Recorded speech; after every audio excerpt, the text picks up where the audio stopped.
First 2 chapters हो गए थे हमारे।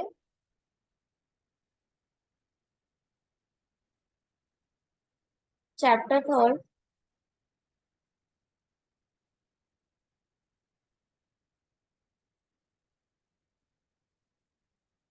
That is the external environment and challenges. हमने बिजनेस इन्वायरमेंट पढ़े, पिछले चैप्टर में हमने इंटरनल इन्वायरमेंट्स पढ़े, इस चैप्टर में हम एक्सटर्नल इन्वायरमेंट्स पढ़ेंगे।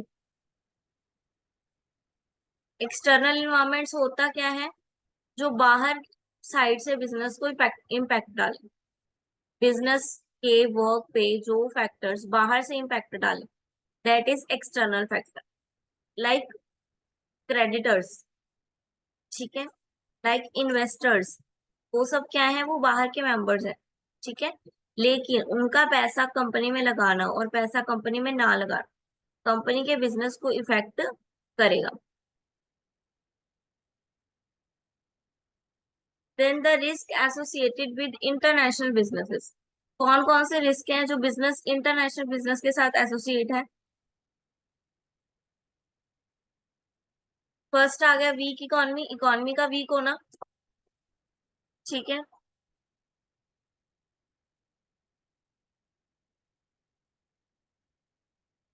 रेगुलरिटी रिस्क, जो डेली बेसिस पे आ रहा है, डेली पे आ रहा है, डेली काम करने पे आ रहा है।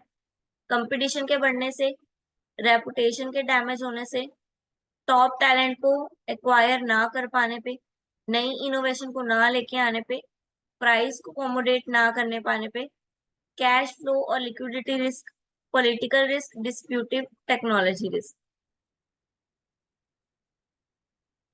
ठीक है, ये देखो, number of Vodafone mobile customer from 2013 to 2020 by country market, 2013 से 2020।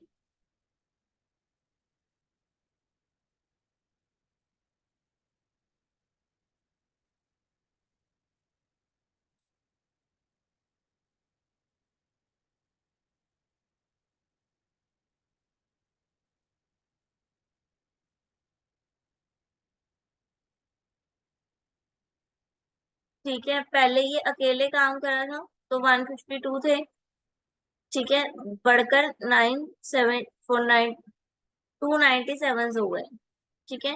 ये सिर्फ इंडिया का डाटा है ये।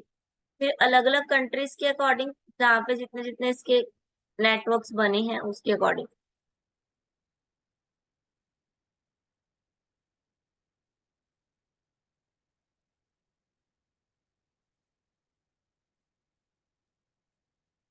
इन शॉर्ट ये हमें यही बताना चाह रहे हैं कि बाहर की चीजें, बाहर के रिस्क हमारे बिजनेस को कैसे इम्पैक्ट करते हैं। देन रिसेंट वर्ल्ड ट्रेड्स आ गए एंड फॉरेन इन्वेस्टमेंट ट्रेड्स।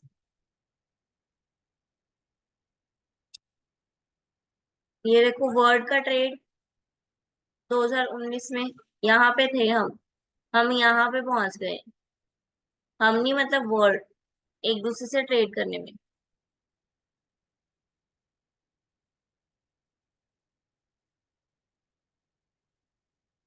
ये सब डाटा फिगर्स हैं। हाँ जी, policies priorities for supporting EFDI, यानी फॉरेन डायरेक्ट इन्वेस्टमेंट, यानी कि फॉरेन के लोग डायरेक्ट आगे आकर इंडिया में या किसी भी एक कंट्री में इन्वेस्ट करें, ठीक है। उसको बोलेंगे FDI। अब FDI को सपोर्ट कैसे करना है, मतलब कैसे बढ़ावा देना है?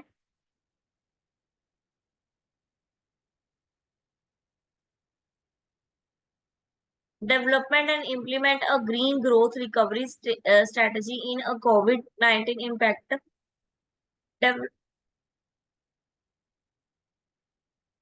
The policy makers need to put in place policy measures to support both local and foreign SMEs in supply chain। The policy maker need to focus on boosting digital competitiveness। ठीक है, तो क्या कह रहे हैं? FDI को support करना है तो हमें किस फील्ड में ज्यादा आगे जाना है? डिजिटल के फील्ड में ज्यादा आगे जाना है। डिजिटल कंपटीशन बढ़ गया है, ठीक है। आप देख रहे हो इंस्टाग्राम पे मशहूरियां आ रही हैं, ठीक है, इंस्टाग्राम पे लोग एडवर्टाइज कर रहे हैं प्रोडक्ट की। देन फैक्टर जो इन्फ्लुएंस करते हैं इंटरनेशनल बिजनेस को, बाहर के बिजनेस को, geographical, global climate and environment oversets. ये तीन तरीके हैं जो हमारे इन्वायरमेंट को, जो भी हमारे बिजनेस को बाहर से इम्पैक्ट डालता है। सस्टेनेबिलिटी क्या होता है? Understanding of relationship between business, humanity and nature. Clear air, drinking water, food, clean environment and shelter are fundamental to human survival and business existence. ठीक है, सस्टेनेबिलिटी यानी कि हम जो रिसोर्सेज हैं, जो इन्वायरमेंट से हमें रिसोर्सेज मिल रहे हैं, उसको यूज करके अपने बिजनेस को कैसे कैसे वर्क में ला रहे हैं। ठीक है, हमें इनकी ओवर यूजेज नहीं करनी है। Then global production ecosystem. Ecosystem यानी कि इकोनॉमिकली जो स्टेबल हो, इकोनॉमिकली जो बेनिफिशियल हो हमारे लिए भी और हमारे इन्वायरमेंट के लिए। ये हमने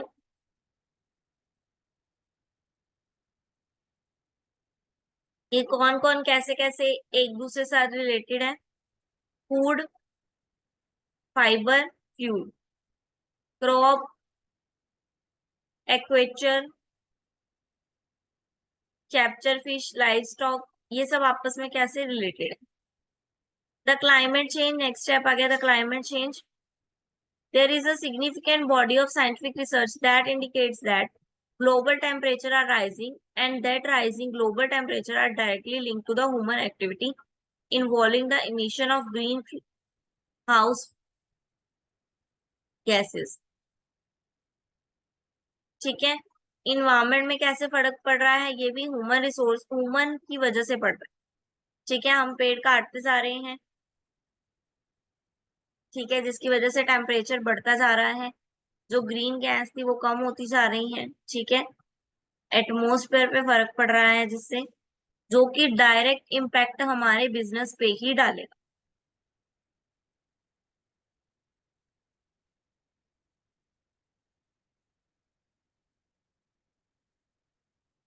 हाँ जी, रिस्क का चैप्टर मोस्टली क्या बताना चाह रहा है आपको? पूरा चैप्टर आपको यही समझा रहा है कि हम जब बाहर के रिसोर्सेज यूज करें, हम अगर इन्वायरमेंट के रिसोर्सेज यूज करते हैं अपने बिजनेस के लिए, तो ये हमारी ड्यूटी, हमारी रिस्पॉन्सिबिलिटी है कि हम इन्वायरमेंट को पल्यूट ना करें। ठीक है, अदरवाइज हमें इन्वायरमेंट रिस्क जो है वो बियर करने पड़ सकते हैं।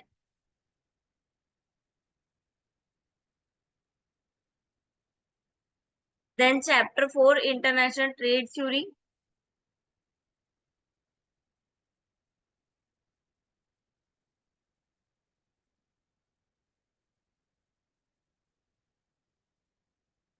To meet the international objective, company must gear its strategies to trade and transferring its means of operation across borders, say from home country to host country. Once either of this process has taken place, the two countries are connected economically। ठीक है, international trade क्या हो गया? जब एक country दूसरी country के अंदर जाकर अपना बिजनेस एस्टेब्लिश करके अपनी चीजें बेचती है, तो वो हो गया, वो ट्रेड कर रही है दूसरी कंपनी के अंदर। ठीक है, एक होस्ट कंपनी होती है, एक होम कंपनी। होम कंपनी जहाँ उसका मेन ब्रांच है, मेन ब्रांच जहाँ से वो बिजनेस स्टार्ट हुआ था। होस्ट कंपनी जिस कंपनी में जाकर वो अपने गुड को बेच रही है।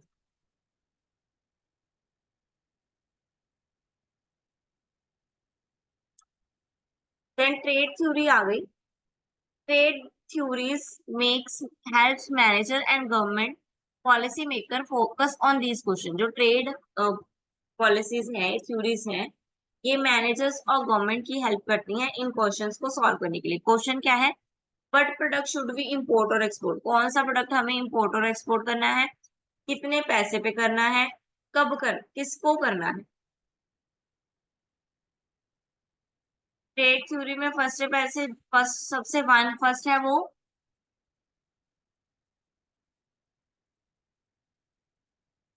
मर्केंटाइलिज्म, देन नॉन मर्केंटाइलिज्म। मर्केंटाइलिज्म क्या बोल रही है? Maintain that the way a nation become rich and powerful was to export more and then it's imported। ठीक है, मर्केंटाइलिज्म में क्या है कि हम एक्सपोर्ट ज्यादा करें और इंपोर्ट कम करें ताकि हमारी जो नेशन है वो स्ट्रांग हो सके, हमारा जो नेशन है वो रिच और पावरफुल हो सके। गवर्नमेंट हमारा हमेशा इसी वे में काम करती है कि गवर्नमेंट को ज्यादा चीजें एक्सपोर्ट करनी वानी पड़े और कम चीजें इंपोर्ट करनी पड़े, जिसकी वजह से जो नेशन है, जिस नेशन की गवर्नमेंट है, उससे क्या होगा, उस कंट्री को क्या होगा, फायदा होगा, प्रॉफिट होगा।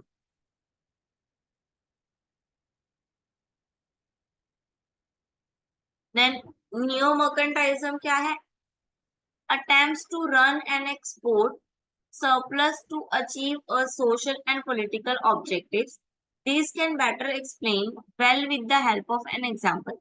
A country can reduce unemployment by encouraging its company to produce more than the home demand and send the surplus abroad.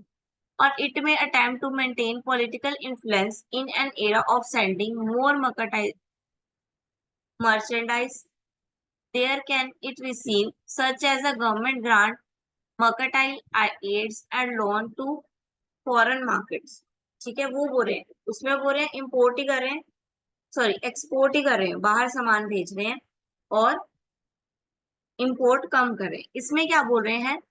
इसमें बोल रहे हैं जब आप प्रोडक्ट बनाओ और जो बच जाए उसको ट्राई करो कि वो आप बेचो बाहर। ठीक है, एम्प्लॉयमेंट को कम करना है अगर हमने, ठीक है, तो हम क्या करें, थोड़ा प्रोड्यूस ज्यादा करें, पहले से थोड़ा ज्यादा प्रोड्यूस करें, उसको हम उस सरप्लस जो है हमारे पास, जितना तो होम कंट्री में चाहिए उतना तो देना ही देना होम कंट्री में।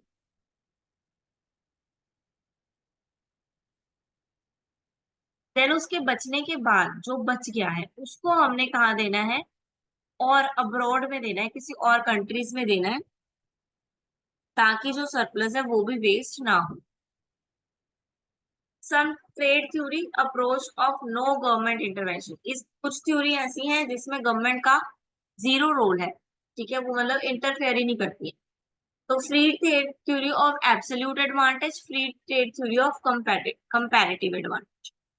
देन एब्सोल्यूट एडवांटेज और कंपैरेटिव एडवांटेज क्या होता है? एब्सोल्यूट एडवांटेज क्या है? Different country produce different things more efficiently than other and the consumer should not have to buy domestically product goods when they are buy them more cheaply from abroad.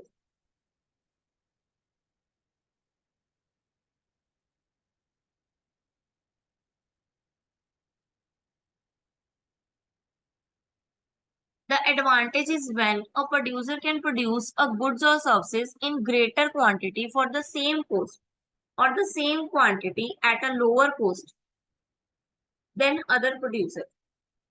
Absolute advantage क्या है? जब हम same product, same services, same quality, same quantity provide कर रहे हैं customers को, but जो दूसरा दे रहा है उससे कम रेट पे, तो उसको हम बोलेंगे ये क्या है? Absolute advantage. मतलब क्लियर एडवांटेज दिख रहा है, दूसरी चीज महंगी है, ये चीज सस्ती है और क्वालिटी में भी कोई कॉम्प्रोमाइज नहीं है, तो ये एब्सोल्यूट एडवांटेज है। कंपैरेटिव एडवांटेज क्या है? जब हमारे पास कोई चीज ज्यादा हो, दूसरे के मुकाबले कोई चीज हमारे पास ज्यादा हो। फॉर एग्जाम्पल इंडिया के पास लेबर ज्यादा है, तो इंडिया के पास कंपैरेटिव एडवांटेज क्या हुआ अमेरिका से? अमेरिका के बदले में हमारे पास लेबर ज्यादा है, तो हमारा कंपैरेटिव एडवांटेज क्या है? लेबर। कंपेयर करने पे जो एडवांटेज है।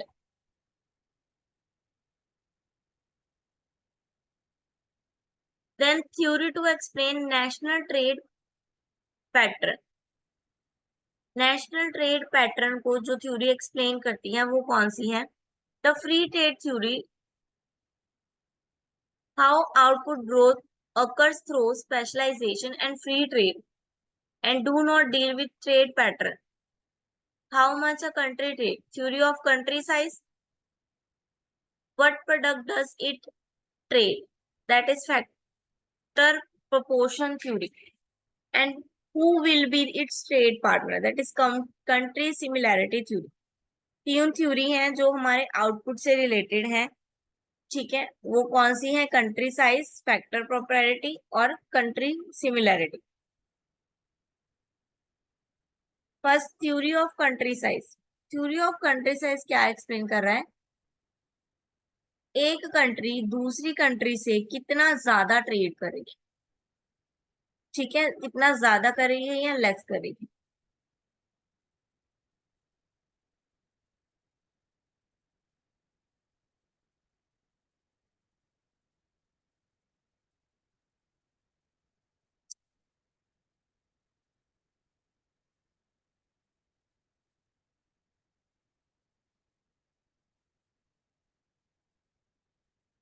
For example, assume that the normal minimum distance for transferring a product is 100 miles, become cost rise too much at greater distance। तो हम क्या करेंगे? उसको नहीं बेचेंगे। हमें क्या चाहिए? कंट्री के साइज को देखकर ही प्रोडक्ट देना है। देन फैक्ट्री प्रपोर्शन थ्योरी, ये क्या बोल रही है? Their best trade advantage when dependent on their relative production factor. In other words, different in the country relatives, land, labor and capital explain different in the cost of production factor.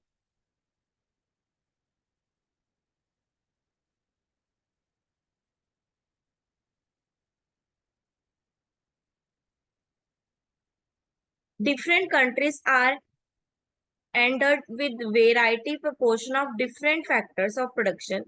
Some country have large population and large labor source. Other company have able to produce good at low cost। ठीक है, तो इसमें वो क्या बोल रहा है कि कौन सा प्रोडक्ट हमें सेल करना है। व्हाट प्रोडक्ट, जो हमारे पास एक्सेस में है हम उसी को क्या करना चाहेंगे? देना चाहेंगे। जो प्रोडक्ट हमारे पास एक्सेस में होगा वो हम क्या करना चाहेंगे? देना चाहेंगे। देन कंट्री सिमिलैरिटी थ्योरी, इसमें क्या बोल रहे हैं कि कौन सी कंट्री का जो कल्चर है या जो कंडीशंस है हमारी कंट्री से मैच करती हैं, ताकि हम उस कंट्री में डील कर सकें। ठीक है, जैसे कनाडा, वहां पर इंडियंस ही हैं, वहां पर पंजाबीज ही हैं ज्यादा, तो उसका कंट्री का कल्चर हमारी कंट्री के कल्चर के साथ क्या हो रहा है? मैच हो रहा है। तो अगर हमें अपने प्रोडक्ट एक्सपोर्ट करने होंगे तो कहाँ करेंगे? मोस्टली कनाडा में। Then factor mobility theory. Factor mobility क्या है? Free movement of factor of production, land, labour, capital पूरे अक्रॉस द बॉर्डर, कहीं पे भी फ्रीली जा सकते हैं। फ्रीली यानी कि ये नहीं है फ्री जा सकते हैं, फ्रीली यानी कि फ्रीडम है उनको। ठीक है, काम के लिए, मनी के लिए वो कहीं पे भी जा सकते हैं काम करने।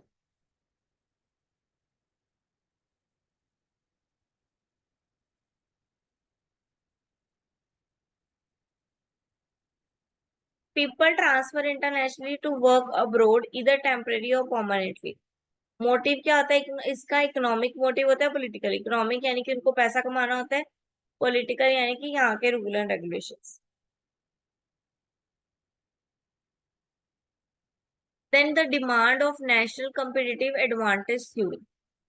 इस थ्योरी की इतनी डिमांड क्यों है?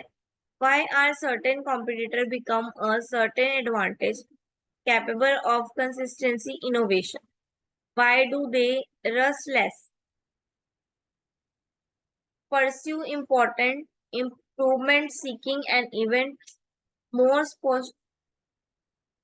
source of competitive advantage?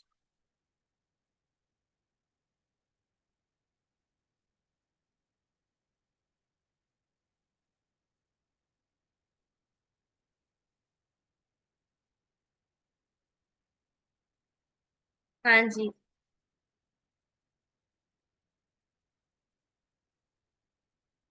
First आ गया फैक्टर कंडीशन। फैक्टर कंडीशन यानी कि स्किल लेबर है या नहीं, डिमांड यानी कि मार्केट में हमारे गुड की कितनी डिमांड है, सपोर्ट इंडस्ट्रीज यानी कि कौन सी कंट्रीज हमें सपोर्ट कर रही है, लोन दे सकती है या हमारी हेल्प कर सकती है वो। फर्म स्ट्रेटेजी, फर्म ने क्या स्ट्रेटेजी बनाई है फ्यूचर को मीट करने के लिए।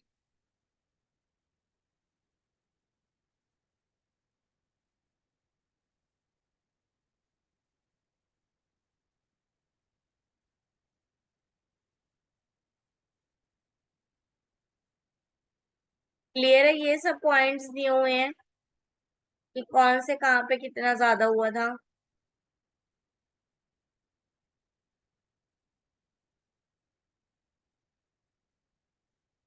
The porter diamond model.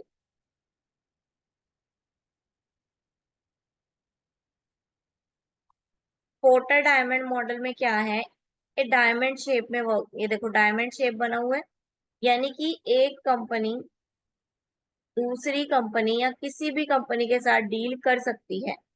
ऐसा कोई बाउंडेशन नहीं है कि उसको इसके साथ डील नहीं करनी। ठीक है, वो अपने सभी फैक्टर्स के साथ रिलेट कर सकती है। हाँ जी, ये कीवर्ड्स आ गए। चैप्टर 4 कंप्लीट हो गया। क्लियर था चैप्टर 4 और थर्ड क्लियर है? किसी को कोई डाउट है? किसी को कुछ पूछना है?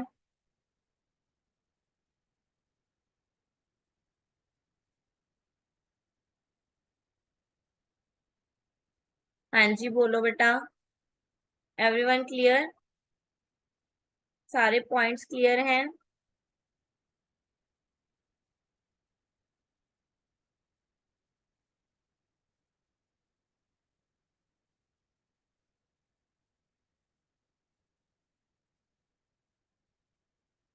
एग्जाम बेटा आपके दिसंबर में है। आप पहले ये बताओ, ये 2 चैप्टर क्लियर हो गए? Yes ma'am. Oh, ma'am exam आपके कितनी हैं देर को है? दिसंबर में। ईशा, बड़े दिन बाद आए हो।